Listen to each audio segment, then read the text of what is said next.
अस्सलाम वालेकुम नाज़रीन, मैं है ਤੁਹਾਡਾ ਹੋਸਟ ਅਮਰ ਸਿਲ ਕੰਬੋਤ। ਤੁਸੀਂ ਦੇਖ ਰਹੇ ਹੋ ਮੇਰਾ YouTube ਚੈਨਲ ਅਮਰ ਸਿਲ ਅਫੀਸ਼ੀਅਲ ਤੇ ਫੇਸਬੁੱਕ ਪੇਜ ਪੰਜਾਬ ਅਫੀਸ਼ੀਅਲ। ਅੱਛਾ, ਅੱਜ ਇਸ ਵੀਡੀਓ ਕਲਿੱਪ ਦੇ ਵਿੱਚ ਕਿਸਾਨ ਭਾਈਆਂ ਨਾਲ, ਕਿਸਾਨ ਦੋਸਤਾਂ ਨਾਲ ਇੱਕ ਨਈ ਵੀਡੀਓ ਲੈ ਕੇ ਹਾਜ਼ਰ ਹੋਏ ਹਾਂ, ਜਿਸ ਦੇ ਵਿੱਚ ਕਿ ਉਹਨਾਂ ਨੂੰ ਦੱਸਿਆ ਜਾਏਗਾ ਕਿ ਇਸ ਵੀਡੀਓ ਦੇ ਵਿੱਚ ਕਿ ਇਹ ਧਾਨ ਦੀਆਂ ਦੋ ਫਸਲਾਂ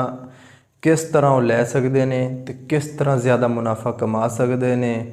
किस तरह अपनी जी है ज़रे आमदन वो बढ़ा सकते हैं, आपके मुनाफे में बढ़ा सकते हैं। तो अज अस इस टॉपिक पर गल करते हैं तो जिस दे नाल कि किस तरह के मूंजी दियाँ जड़ियाँ कि धान दियाँ दो फसलां फार्मर हासिल कर सकता है, जो कि हुण मौजूदा सूरत हाल मार्च का महीना जारी है। ये 20 मार्च तो लैके तकरीबन 30 मार्च तक जड़ी है कि इसका सुपर फाइन की जड़ी वैरायटियां ने इनू काश्त किया जाता है, इसकी नर्सरी वास्ते इनू लगाया जाता है। तो एक महीना 30, एक महीना 20 दिन, एक महीना 5 दिन, एक महीना 10 दिनों के विच ये नर्सरी जाके तैयार होएगी। एक महीना 5 दिन 10 दिनों बाद जाके तैयार होएगी, क्योंकि वैसे तो मिनीमम तकरीबन 25 दिनों की पनीरी मुंतकिल हो जाती है, लेकिन क्योंकि हुण रात का टंपरेचर जोड़ा है कि वो कम होंदा है, जिसकी वजह नाल पनीरी 20-25-30 दिन की बजाय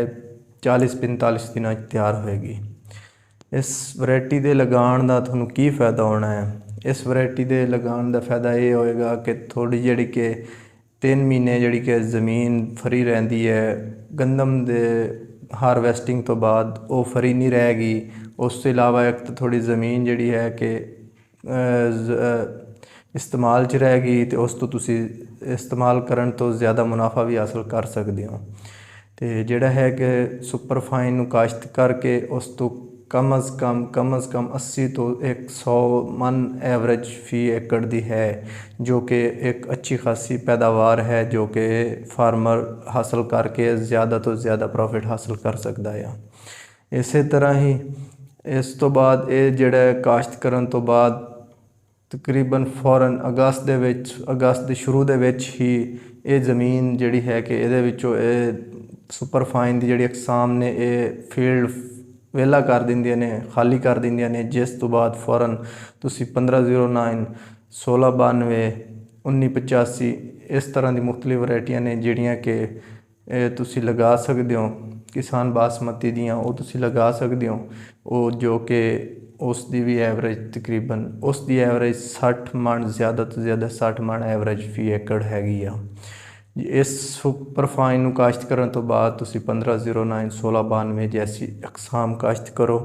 उन्हां तो ज़्यादा फ़ायदा हासिल करो। क्योंकि हुण नफसा नफसी भाजना ज़्यादा है, भाग दौड़ जिस तरह के तुसी सामने आ, अखराजात ज़्यादा ने, ज़रूरियात ज़्यादा ने, तो ठेके भी थोड़े सामने काफ़ी ज़्यादा बढ़ चुके ने, जिस दे लिहाज नाल हुण इस चीज़ नूं मद्देनज़र रखते हुए किसान दोस्त जिहड़ा कि वो एक फसल जिहड़ी कि दो फसल सालाना चक के अपना मुनाफा नहीं कमा सकते, जिसनूं अगर वो फार्मर 3 फसलां एक साल दे विच अपने फसल खेत दे विचों चक्कूगा तो उस दे विचों जाके उन्होंने अच्छा खासा काफ़ी ज़्यादा बचत हासिल होएगी। इसलिए लिहाजा कोशिश करो कि इस चीज़ नूं अपने जिहड़ा है कि अमल दे विच लैके आओ, इस चीज़ नूं अप्लाई करो। अगर कोई नया दोस्त है, नया बंदा इस चीज़ नूं अप्लाई करना चाहता तो किसी अच्छे जिहड़ा है कि रहनुमाई लवे, किसी अच्छे बंदे तो जिहड़ा कि इस दे दौरान मुकम्मल प्रॉपर इस बारे मालूमात जानता होवे, अपने करीबी